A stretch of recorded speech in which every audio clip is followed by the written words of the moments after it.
Kasus COVID-19 di Sumatera Selatan menjadi perhatian anggota Dewan Rakyat Provinsi Sumatera Selatan untuk berhati-hati saat libur Hari Raya Idul Fitri.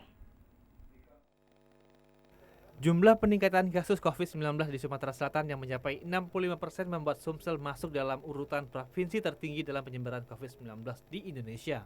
Nadia Bashir, anggota DPRD Provinsi Sumsel, menghimbau kepada masyarakat agar bersama-sama saling mengingatkan pentingnya protokol kesehatan, terlebih di hari libur Idul Fitri nanti.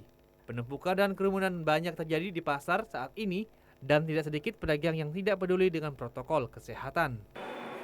Sebentar lagi akan adanya memasuki Idul Fitri. Tentunya kita tahu arus mudik kalau luar provinsi kan sudah tidak boleh masuk lagi. Antar kota, kabupaten kota, pasti itu akan terjadi.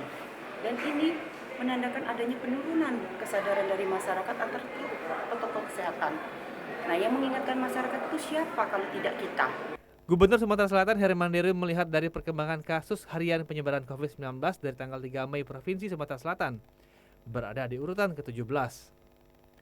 Tim Liputan TVRI Sumsel melaporkan.